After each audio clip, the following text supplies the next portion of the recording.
William Shunn is a former host and producer of Tuesday Funk. He's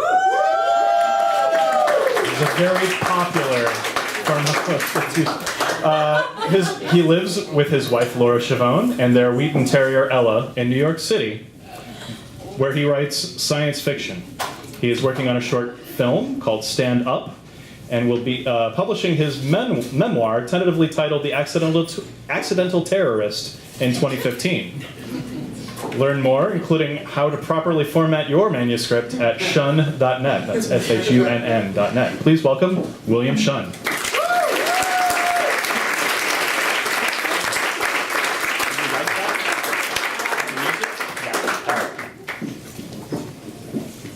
You guys, is this on? Yeah. You guys look good out there. You look good. Thank you. Hey. You've also grown since the last time I was up here.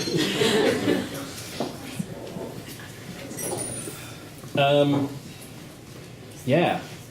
Hearing Andrew read haiku and being back up here again makes me want to read a poem. Woo! So, if you're willing, I want to say it one more time. If you've been to Tuesday Funk before, you know that this is the point of the program where I read a poem.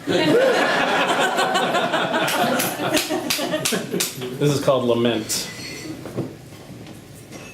And I remember standing on the wall. As they kissed, we shot over their heads. Just for one day, can't we be heroes? Thank you. Nice. You can maybe tell I went to the Bowie exhibit today. All right. Oops. Have to read an introduction.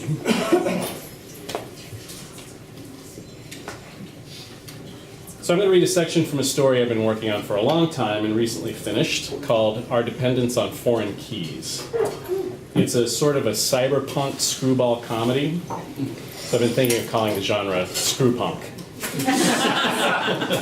Anyway, the story takes place in Manhattan about 50 years in the future. The city is flooded but still inhabited.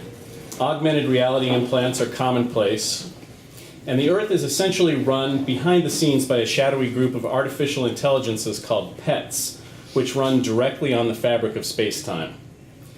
Fran Francis Canner, the hapless billionaire inventor of Whistic, or silent Velcro, is one of the few humans befriended by a pet. Fran does odd jobs for this pet, which calls itself Hondo, which usually involves saving the world. He's long been frustrated that he can't tell anyone about any of it, so when Hondo asks him to throw a small party and tell the invitees there will be a special guest, Fran jumps at the chance. But an online troll named Dr. X has been making murder threats against Fran, and on the night of the party itself, Fran's East Village apartment, in a building only reachable by water taxi, gets mobbed by party crashers all eager to meet a pet, and Hondo is nowhere to be found. See, the art of science fiction lies in weaving all this information into the background of the story so it doesn't all come out in one big vomit of info dump like that one. Anyway, the one other thing you need to know is that one of the things Fran's augmented reality glasses can do is let him scroll through a text feed of conversations going on around him at the party, so he can see what everyone is saying, and that happens a couple of times in this segment. So now we'll join Fran's party already in progress. Fran blinked up a tag view, which superimposed a swarm of floating labels on everyone around him. By drilling down, he could learn anyone's name, sex prefs, availability, and so forth. He could also filter on any tag attribute, which is what he did, tapping out Kareem's name on a virtual keypad without lifting his hand from his side. An orphan tag popped up, flashing, pointing to the kitchen. You couldn't have been closer to the bar, Fran grumbled, plunging back into the noisy crowd. He was panting by the time he reached the narrow kitchen. Kareem was trying to supervise the production of more canapes in a space overrun by people who didn't seem to grok that the work they were interfering with was intended for their own benefit. Fran motioned Kareem to the door. "Change of spec," he said quietly. "Time to weed out the unwelcome." "That was a quick reboot," said Kareem. "Do I need to draft a few bouncers?" "Nothing that crude," Fran said, shaking his head. Just put the word out on the boards that this party's crufty. Kareem frowned. In other words, flame my own handiwork. No, better yet, say someone heard the hosts say no pets ever manifesting. Say the real action is, I don't care where else, as long as it's plausible, somewhere nearby so it's easy to get to. So you want a mass defection. I want to be Pharaoh with a tear in his eye thanking Ra, the Israelites, and their fucking plague bringer of a god have set their backs to Egypt. Don't worry, Franny. In 5 minutes, everyone here is going to be asking themselves why they were ever big enough assholes to darken such a loser's door. You don't need to go overboard. Fran started to turn away, then checked himself. One more thing. Circulate. Any legitimate guest you run across, tell them to stick around. Aye, aye. Fran brought up another filtered view of the room, this time with the original invitees tagged. Lakshmi West caught his eye first. A tall South Asian woman with long glossy hair. She was standing near the wall opposite the windows, examining Fran's newest acquisition. With a longing glance toward the bar, he zigzagged her way. And he's reading the text feed. Fucking rednecks, sometimes I feel like a zoo animal when those tour boats cruise by. Pretty, I guess, but it's all dead French guys to me. Even so, we're talking nanoseconds, and the lag to Asia can simply add an unacceptable cost per transaction. It's disastrous just from that standpoint. She must be 6 feet tall. Holy damn, Barry, is she hot. The color of a television. That line was a turning point in literature for sure. Quick, grab your jacket. Let's grab a boat to that party in Nolita. I don't know, Canada's looking pretty good to me. I told you not to do that, asshole. The meter-wide painting, Van Gogh's Starry Night, hung alone on that wall, below eye level for him and lit from above by a trio of pin spots on ceiling tracks. It ranked a distant third to the bar and the windows as the biggest attraction in the room, but Fran figured among his friends it would rank first. A few crashers were already heading for the door, which held him up for a moment or two as he assumed the perfect position behind Lakshmi and to her left. She was bent at the waist, tracing her finger along one of the thick ridges of greenish-brown paint that made up the flame-like construct in the left half of the image. Fran resisted the temptation to lay a hand on her backside as he leaned forward to match her angle.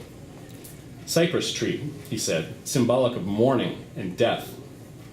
Lakshmi jumped, jerking her finger away from the painting. Oh God, Franny, she said. I'm sorry, Fran waved away her apology. Don't worry, it's a licensed nanoproduction. You can't hurt it. It wicks your finger oils away, and if you should damage it... He reached past her and snapped off a tall ridge of the dark paint. She looked at him with naked fear as he twirled the dry piece between his fingers. What are you... He gave her a sly smile.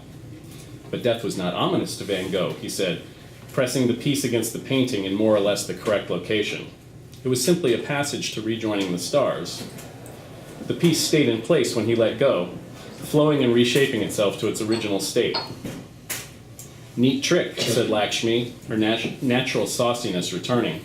But what if I broke off a piece and never put it back?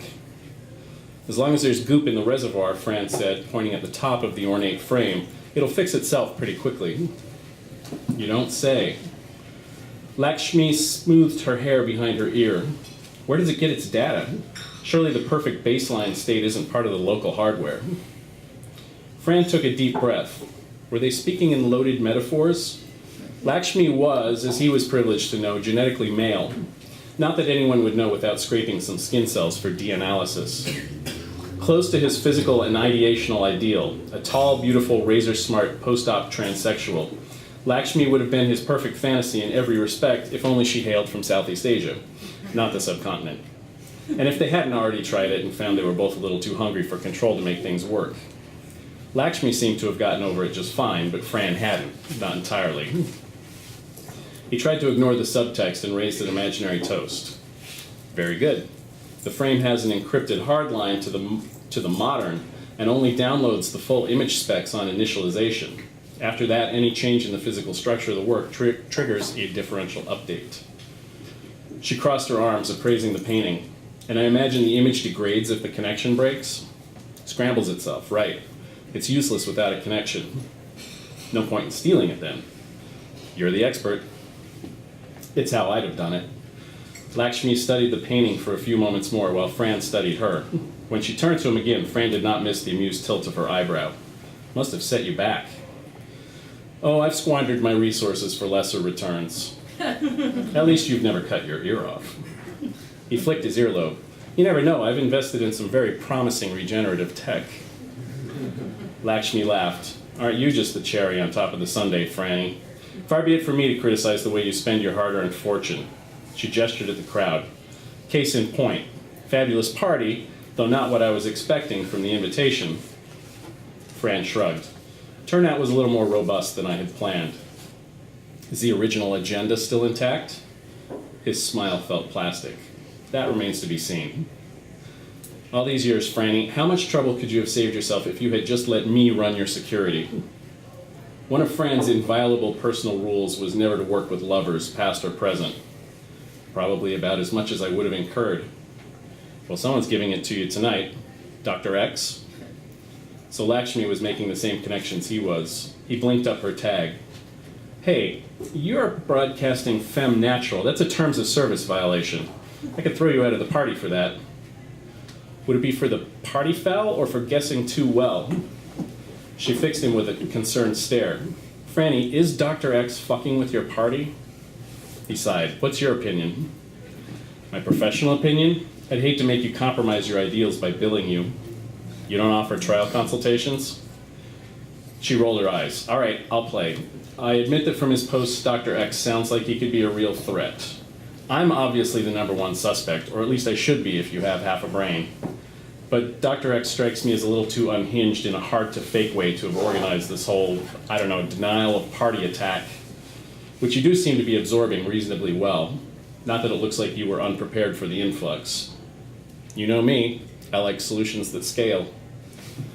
Lakshmi cast a pointed glance down her nose at Fran's crotch. I'm not sure I remember it the same way, honey. You couldn't get enough of my solutions. Obviously, there came a time when my thirst had been thoroughly quenched. Fran raised an eyebrow in assent. True, you did bail out just when things were getting interesting.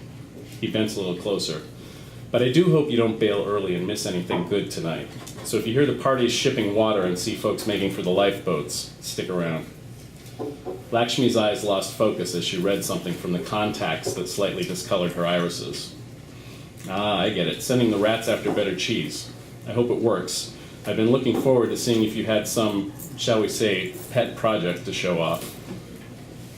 Her implied wink, as if they still shared any important secrets or other special links, enraged Fran. Every project of mine is a pet project. You were one once, too. Lakshmi's smile morphed into a mannish scowl. You understand, I hope, that if I could change just one thing from my past, it would be getting involved with you. I'm the best at what I do, but it's amazing how that one decision demolished my confidence both professionally and personally. Half of me hopes Dr. X does kill you just to wipe that fucking smirk off your face, asshole. Still as shy as ever, I see, Fran said, putting a hand on her shoulder as he edged past her. Enjoy the party. His collar felt too tight as he re-entered the crowd. Why did he always let her get to him like that? Why hadn't he grabbed that drink when he'd had the chance? At least it was easier to move in the crowd now. Maybe Kareem's decoy party was starting to work already. If so, it would be the first thing tonight to go right. Text feed. Hey, at least this isn't DC. I'd rather just get flooded than nuked and flooded. 10 to 1 you strike out with him, Betsy.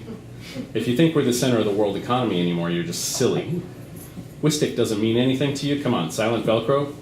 Wait, I thought you were leaving. And that's where I had to hail my cab, 333 East 11th. Yeah, right where the Dish novel was set. I'm warning you, mister. I'm not advocating anything, I'm just saying that at 100 years since Kennedy, we're statistically overdue for an assassination. So all I did was tell her happy Ramadan. What the hell's everyone doing out there? I can't hear myself think. Fran had spotted his friend Janjay Bowakai and her guests near the street-side windows, but a commotion from the front vestibule deflected him. Through the open door, he could see a throng in the outside corridor, and they looked and sounded unhappy. Kareem grabbed his arm. Bad news, Franny. There are no taxis. Fran looked at him in confusion. What do you mean there are no taxis? I've checked all the apps, Kareem said, spreading his hands. There's nothing anywhere close. A few people with their own boats have made it out, but everyone else has been coming back up. Coming back up? Why? What are they supposed to do, swim? Okay, but they're ordering taxis, right? Sure, that's why they're not re-entering the firewall zone, but apparently there's massive demand in the West Village. Fran put a hand to his forehead. The only route from there to here was way down at Canal Street, detouring around the Soho promontory. Christ, this is just overkill. What supervillain did you piss off, Franny? Hell if I know. Damn Dr. X or whoever was behind this. He was already tapping out a message in the air near his right hip. Hondo's priorities were just gonna have to wait. Okay, I'm blasting a last-minute invitation to everyone I know within a 10-mile radius.